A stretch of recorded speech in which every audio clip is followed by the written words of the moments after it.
999ers risk their lives every day keeping us safe. We do this job to help people. But all too often, they're abused and attacked. The vehicle threw me like a rag doll. It should have killed me. These personal attacks on police, paramedics and firefighters are at an all-time high. I'll admit I was absolutely terrified. We don't put on this uniform to be assaulted. Leaving them traumatised and unable to work. It felt like I was saying goodbye to my career. But while the violent criminals responsible are hunted down and brought to justice, You're under arrest. You do not have to say anything. our protectors fight to get well and back on the job. I was not going to give up. There was no way. It's took a hell of a lot of hard work to get back to the place I'm just now. Ready to face the next critical incident.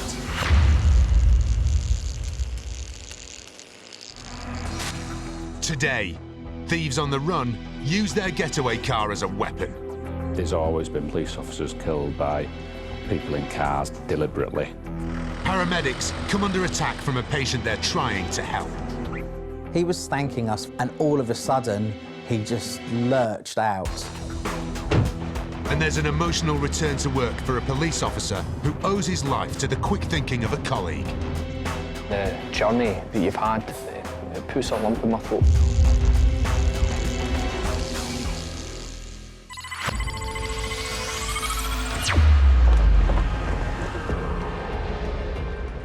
Edinburgh, January 2016.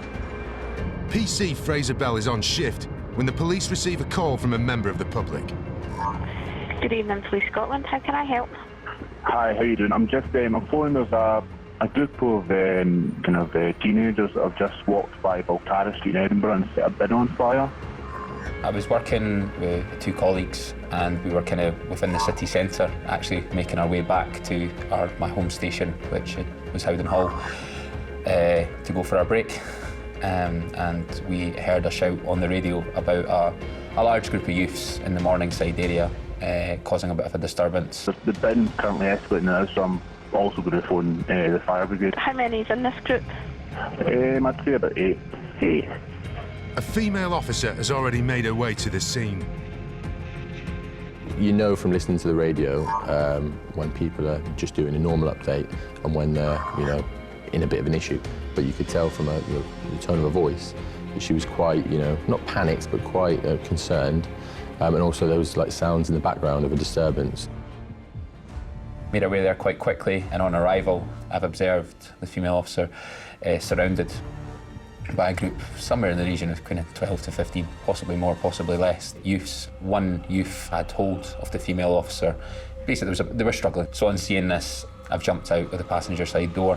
I've taken hold of the male, and in no uncertain terms, I've told him to calm down and behave himself. And at that point, this male's become really aggressive and started acting quite violently towards BC Bell, and there's basically been a struggle. This has quite quickly moved on to the shop front that was next to the door, which was a really large glass window. A shocking incident is about to unfold. As Fraser tries to restrain the youth pulls them both towards the shop window, causing the glass to shatter. I think just the pressure of his weight and my weight against this glass has caused it to implode.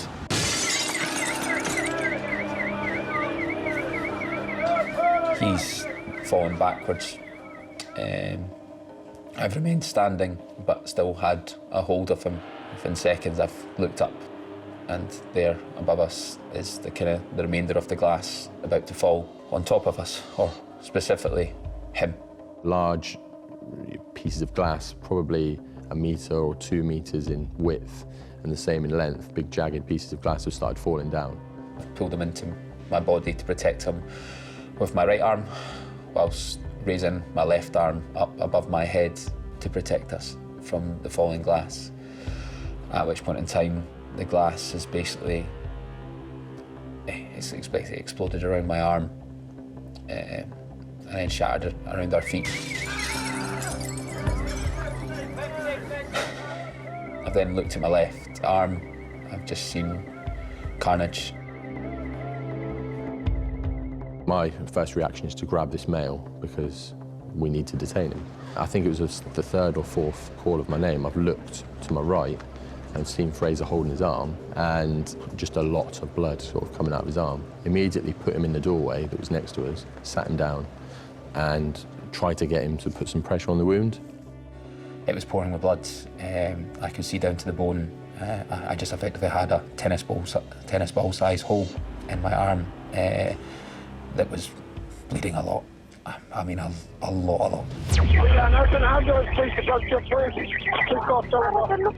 I've got my radio and I've shouted up to our control that we needed urgent medical assistance now.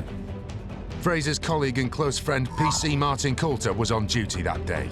Well, the initial call, obviously, it sends a shiver up your back. It's not what you want to hear. There was panic in his voice, and it was very, very difficult to make out what was said. And at the very end, all we heard was Medic 1. Which is the major instant vehicle from the Scottish Ambulance Service. Put on the blue lights and just started making me straight there.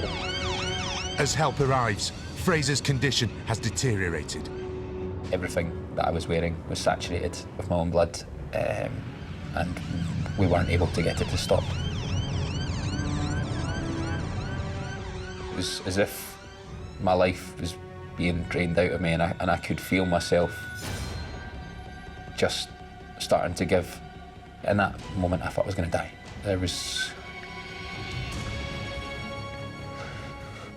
It was very real. Fraser has lost nearly 5 pints of blood and is in a critical condition. His thoughts turn to his wife and daughter. He's saying, you know, you listen to me, you need to look after Andrew. If I don't make it out, you need to, look after Corrie, make sure she's all right, make sure Andrew's all right.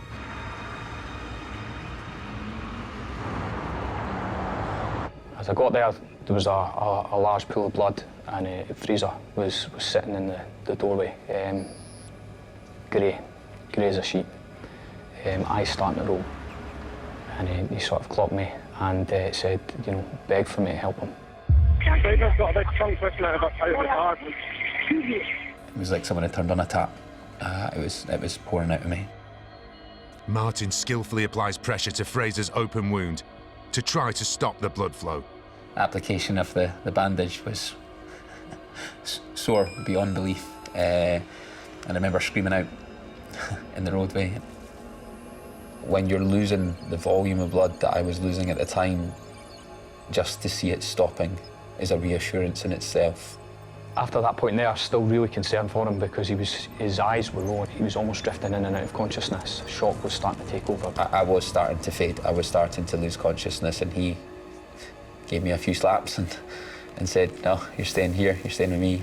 And yeah, kept me where I needed to be at that time. Obviously, that's the training side. You look at the individual, you look at the casualty, but then, you know, you've got a friend, you've got a colleague that you've got a lot of respect for, and you start to think, right, am I going to have to, you know, is he going to die in front of me? Fraser is rushed to hospital. I was in the back of the ambulance offering advice and support to Fraser, holding his hand, you know, trying to comfort him as best as I could. I needed someone that I knew with me to reassure me, to keep me calm. He was still petrified. He thought that he was going to die. He'd obviously seen what had happened to him, and he was also really, really scared that he wasn't going to be able to hold his daughter. And that was one of his big worries, and that was my worry. I was happy that he was stable, but my big worry, seeing the injury, was whether he was going to end up losing his arm or not. Later, Fraser needs complex surgery to save his arm. Is I ever going to be able to do the job that I love again? I don't know.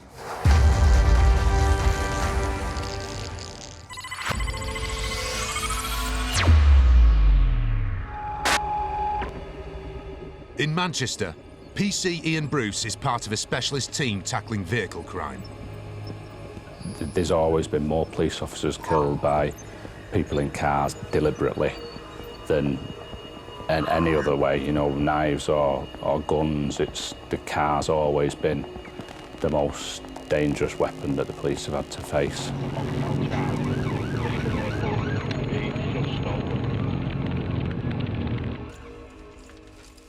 Ian has worked in the Tactical Vehicle Intercept Unit for 16 years.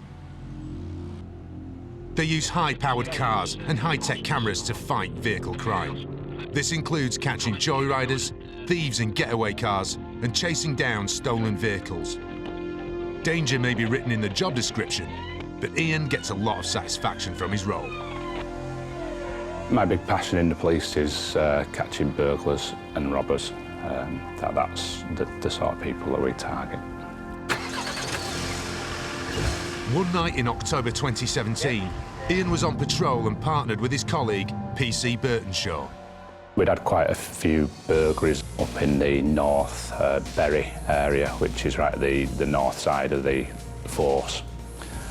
So we made the decision to go up to that area.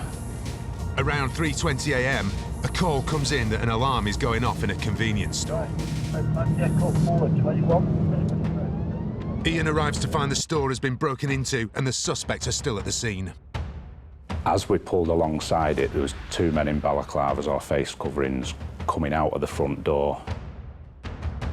One of the offenders ran across the main road, so we went out on foot after that male. He ran into an alleyway, and we both ran down that alleyway. And then the alleyway splits into two, so my colleague PC Burnshaw's gone one way, and I've gone to check the other alleyway. Ian then hears the rest of the criminal gang make a quick exit in a getaway car.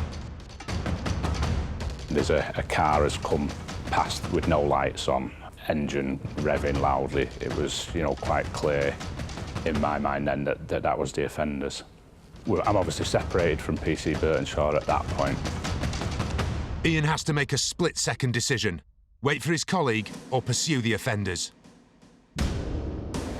The decision was made by Ian to go alone, which was the right decision.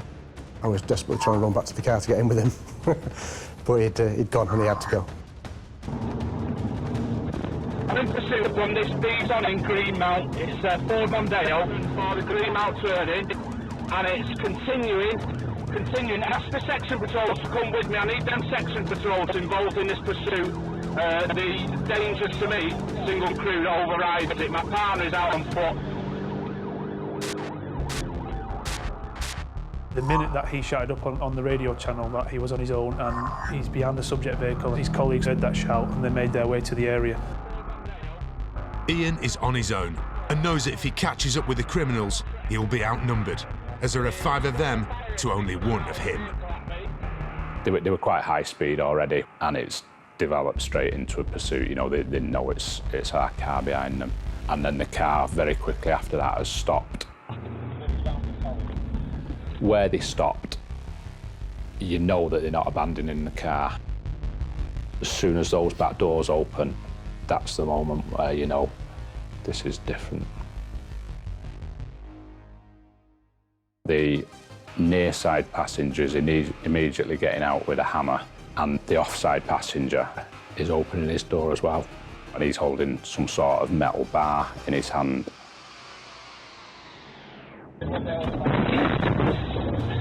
So I've driven through the open offside door in order to get in front of them. That's when you realise, oh, this is serious now. They've got out and attacked my vehicle, CK. They've got out and attacked me. Stand by. 3 of the gang members have run off, but there are still 2 in the car. And now they are chasing Ian. As I turn round, they've driven down the road towards me, and they then try and block me in. So I've driven into the front of their car in order to avoid being trapped. He was left with no other option. If he stayed where he was, I have no question whatsoever that they'd have attacked him, they'd have smashed the car up, and even worse, they'd have assaulted him. But Ian isn't letting them get away. He turns his car around and continues the pursuit. I need assistance. You can hear the panic in his voice. They've attacked me and my vehicle. Stand by. You're praying to yourself that 1, you're close enough, and 2, he doesn't come to serious harm. We're on, I'll give you a street name, on Booth Street. It's very scary when you're there on your own in the middle of nowhere. It's quite away from other police officers. You're used to having your colleague there next to you, and then all of a sudden you're on your own. You know people will be coming, but you don't hear it. You don't have anybody shouting up saying, "Oh, I'm just round the corner." You just hope they're coming soon.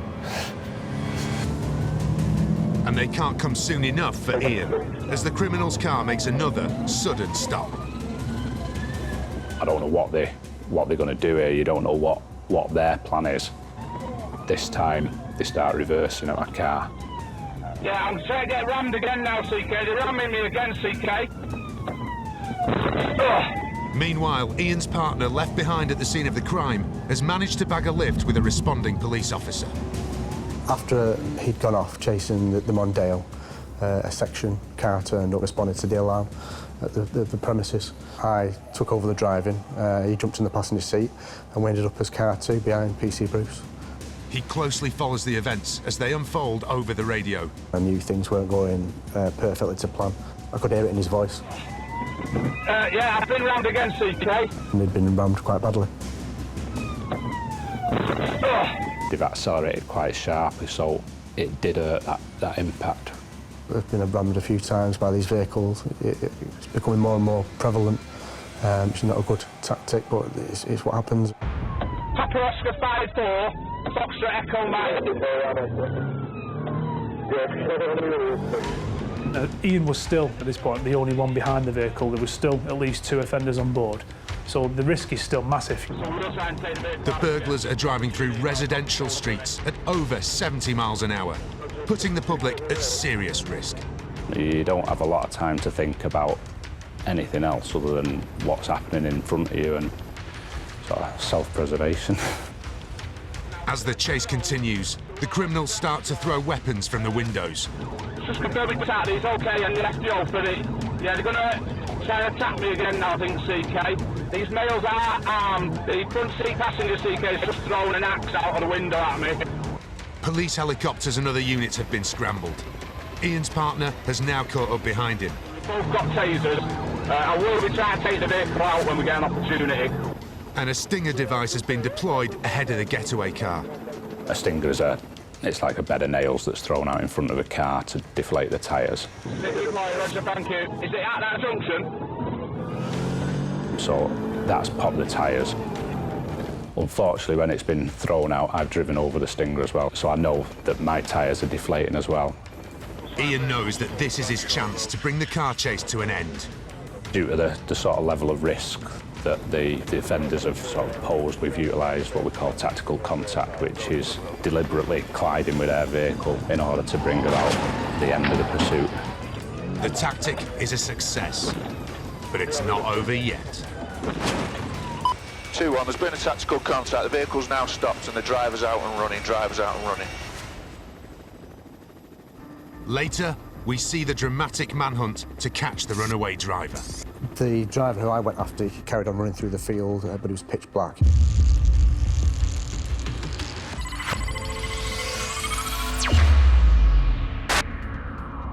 In Edinburgh, PC Fraser Bell is being rushed to hospital after shattered glass seriously injured his arm while he tried to make an arrest. With Fraser in the ambulance, his colleagues turn their attention to the youths. When more officers started to attend, once there was enough for Fraser and for the crime scene. But I was aware that a number of youths were sort of detained in relation to the earlier incident of setting fire to bins in the antisocial behaviour. The main offender was underage and was referred to the children's reporter. No one else was charged in relation to this incident. Fraser's wife Andrea was at home that morning, looking after their 1-year-old daughter, Corrie. And I came through and I sort of hit the button on my phone to check the time. And I saw a message from Fraser's dad, which is a bit unusual. He doesn't usually text me. And it just said Fraser had broken his arm. So I just thought, oh, what a big caloof. What's he been doing to himself? His dad obviously didn't want to tell me the severity of it all then. And I suppose I wasn't being very sympathetic because of that. He said it was a big cut. So in my head, I sort of thought, they're just, having to sew it all up. The reality for Fraser was much more serious, and he needed immediate and complex surgery. I was terrified. Like I wanted my hand to be, I wanted my arm to be fixed, but I was so scared that I wasn't going to come back out the other side. Fraser's radial nerve is severed, This nerve runs down the entire arm and plays a vital role in sensory and motor function in the hand. One of the real problems in Fraser's case was the nerve that runs in the middle of the forearm and provides motor innervation to the fingers. It lifts the fingers up, and it also lifts the thumb away from the palm, so it allows the hand to be used in a functional capacity. The nerve was cut in two places.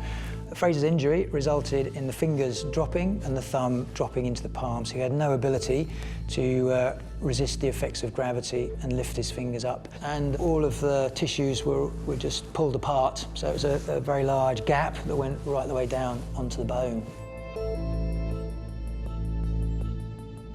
So he was in surgery for about 6 hours, so I didn't get to see him again that day, and that was hard, because obviously I'd gone back to the hospital to see him and just had to come away without knowing he was still in surgery.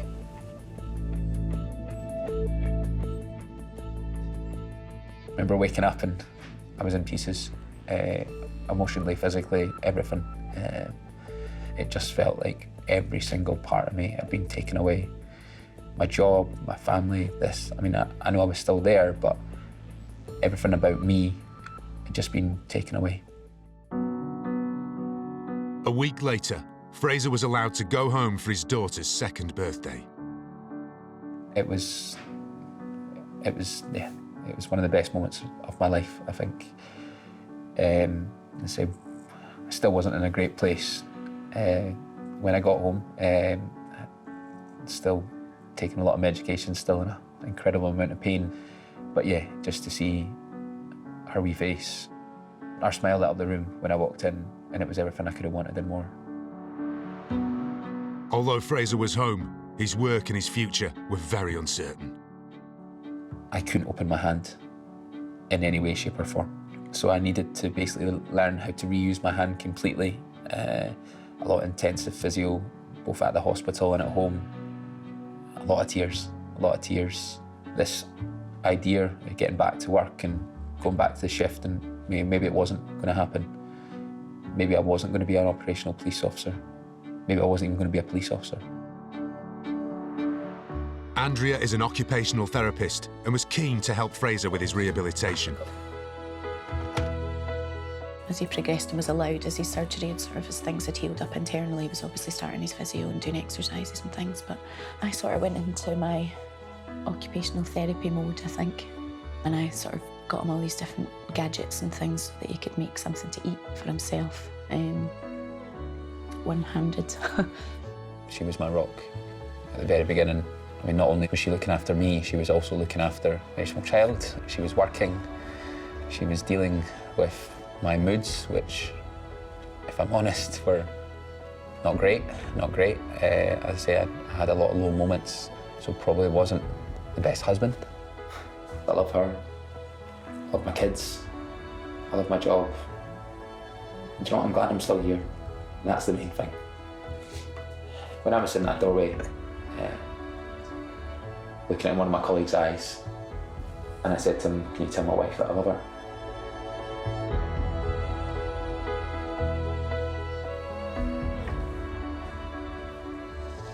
My hand function had completely gone. And I think one of the most poignant days was just when I was able to move one of my fingers. Amounts that if anyone else was looking would go, "You're not actually moving it." It was that initial nerves are starting to fire again, which gave me some hope. Later, Fraser's injuries keep him off work for almost a year. But grit and determination finally get him back on the beat. Every day to get that wee bit more function, that wee bit more movement. Still to come, a shock attack catches a paramedic off guard. All of a sudden, he reached out and grabbed Jody by the throat. And some good news for Fraser. There are still some limitations to what my left hand can do, but yeah, 80% is pretty damn good.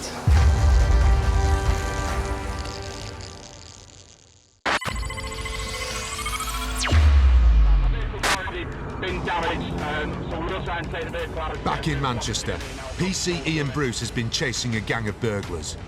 You don't have a lot of time to think about anything else other than what's happening in front of you. Driving the section car behind me, we've both got tasers. Having collided with the car to bring the chase to an end, Ian is ready to arrest both the passenger and the driver. The passenger straight away, he's put his hands up and he surrenders straight away to us. But the driver still thinks he can get away. Driver's out and running, driver's out and running. As he runs into nearby fields, Ian's colleagues give chase. Tactical contact, driver now out and running. The driver who I went after, well, I was behind him, and he carried on running through the field, but he was pitch black.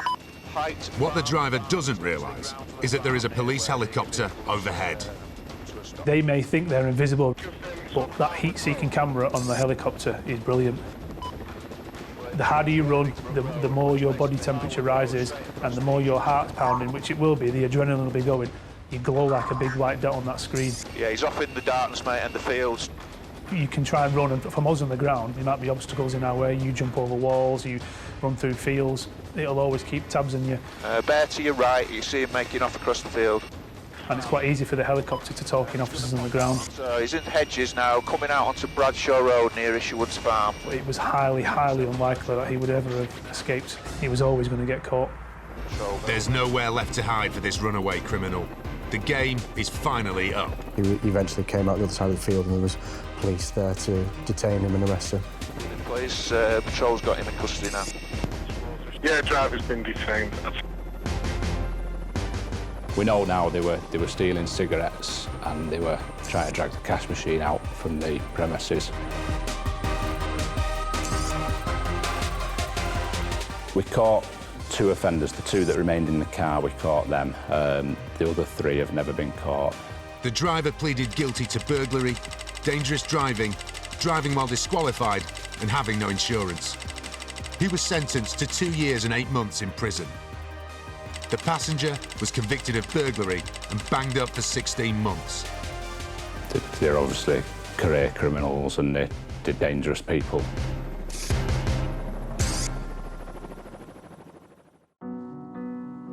Obviously, your adrenaline's going throughout the incident and at the end of the incident, but after we've sort of got them detained and in handcuffs, I've felt initially that there's been more pain up the top of my back and spine and neck.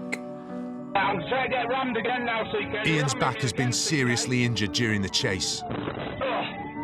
The main injury is a torn disc, which I think is my 5th vertebrae. Ian is in so much pain, he's unable to work and is referred to the Specialist Police Treatment Centre in Harrogate in Yorkshire. It was still, causing me a problem.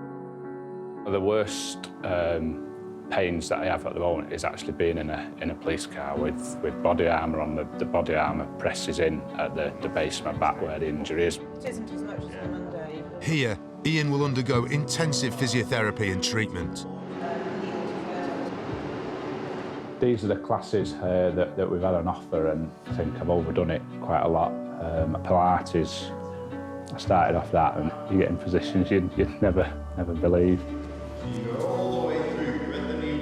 Physiotherapist Alison Crocker is pleased with his progress so far. He's very motivated, he's been very compliant with everything I've asked him to do. We also need to take into consideration state of mind and how the injury has impacted on the officer, on their working life and on their home life. So we need to look at them holistically and take everything into account. Yes. You go to work most days, you have pursuits with stolen cars, but this one does stand out, the level of violence that they showed against the police and their determination to escape. So it is one that you still sort of think about. With time and intensive therapy, Ian's recovery is going well. I think in his case, his prognosis is very good. The physio's been great. I can feel that my back itself is getting better. I'm definitely feeling more positive. I'm very happy with that. That's come on nicely.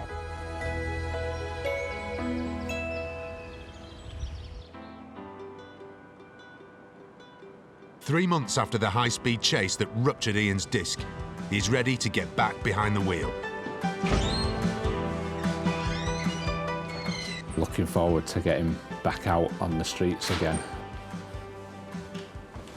It's really frustrating when you're off work and hearing what's going on and what you're missing, and you want to be back there and back out doing it again. It's his first night back, and Ian's looking forward to seeing his colleagues again. When an officer returns back to work, you know, we're all happy to have them back, but we have to be sensitive as to why they was off in the first place. I know. No, there was no sensitivity from them. Hello?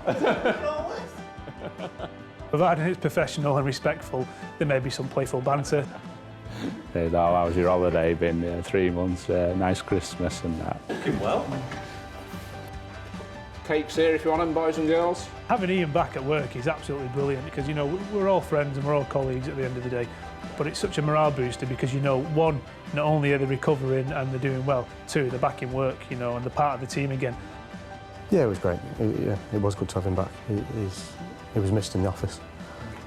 He would have been off for so long. He needs to get straight back on the wagon, doesn't he? Straight back in the driver's seat and back to it.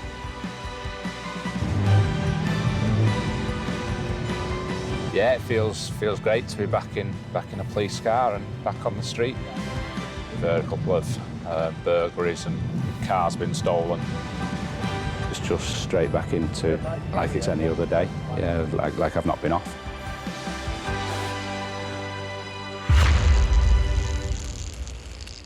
Police officers face danger in the line of duty on a daily basis.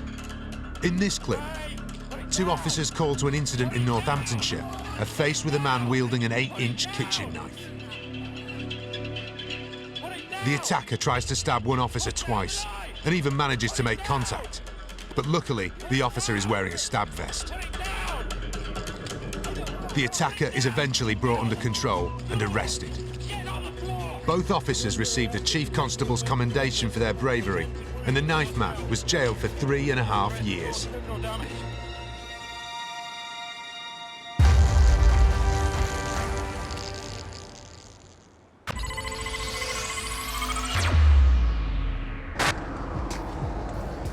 Sadly, police officers are not the only emergency service workers who face violence on the job. Jody Nutley West is a paramedic with the South East Coast Ambulance Service. Until 6 months ago, she regularly worked with Aaron Blunden, her mentor and friend. It's a pleasure doing a shift with Jody. She's very bubbly, very loud, and she's very well liked. And she's always smiling. She'll make people happy. I have a grade 1 view. It doesn't feel like work. You've spent 12 hours with someone you're getting paid with just to have fun, really, and save lives.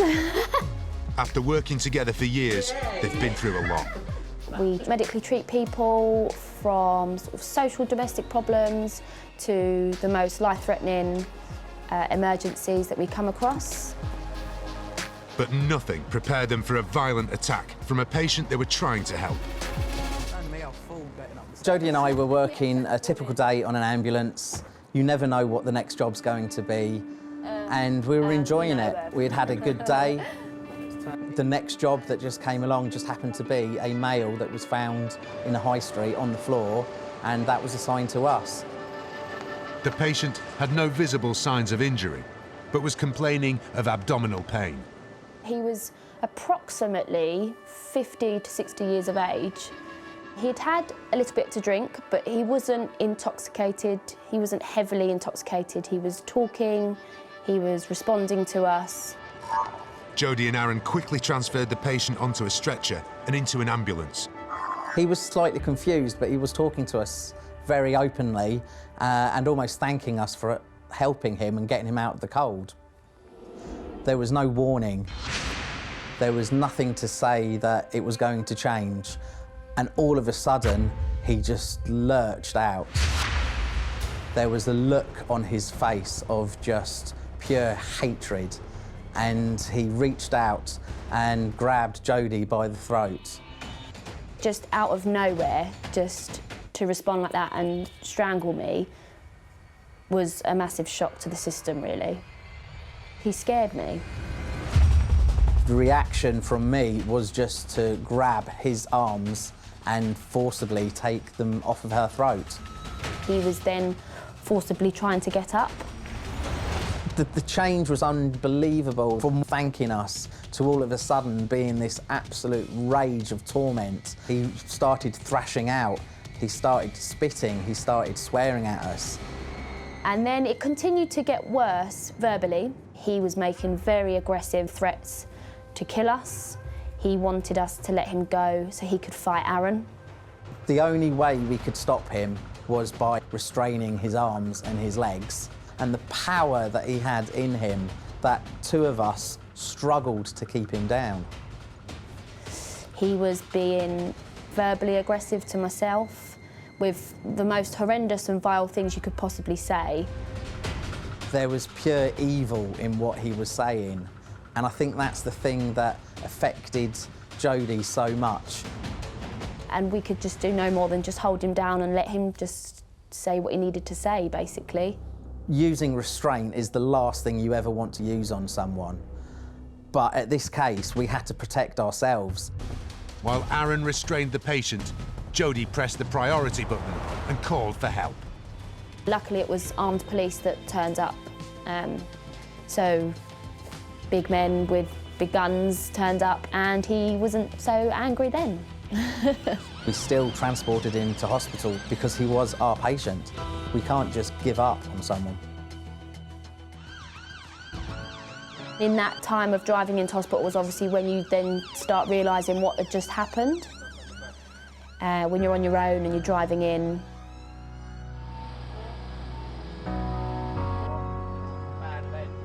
We carried on doing the rest of the shift as normal as you can. Afterwards, we did stop, we had a cup of tea, we had a chat. I think it's really important after an event like this is you have to stop for a while, you have to take in what's happened. And then this aggression hatred just came out. It was the speed as well, to me, that scared me the most, that he was just there and then bang, just whang, that was it, was gone. You have to realise that events that happen can affect future events and how you feel. I pushed to press charges with the support of Aaron, and we got him arrested. He was arrested at the hospital. Jody's attacker wasn't charged with the offence, but was given a caution for the assault. So he's on record now, so that's something. Despite the trauma of the attack, Jody and Aaron still see the positives. I don't think it's changed me. If anything, it's probably made me a little bit stronger. So you too? Because you've got a job to do at the end of the day, so you just have to get on with it and put a smile on and face it. You need to learn from these events, to be resilient and keep in mind why you love this job. And we love this job to help people. I couldn't have picked anyone else I'd rather have been with on that day over Aaron, because he sorted it out. You share a bond with your crewmate after that's happened. You've got someone that you can talk to because they've been there, they saw it. I love my job so much, and I wouldn't want anyone to upset that or stop that in any way. Philosophy, Hakuna Matata. He could have stopped me doing the job that I love, but he hasn't.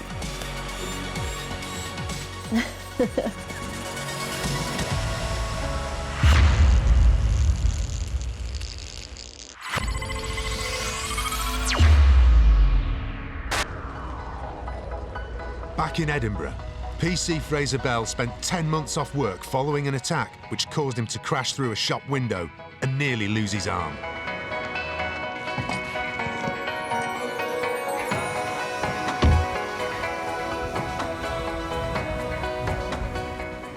I would have gone through the window there, and I would have been put in one of the doorways adjacent to here. You could look at it two ways. This is where my life nearly ended, but it's also where my life was saved by obviously Martin and the rest of my colleagues that day.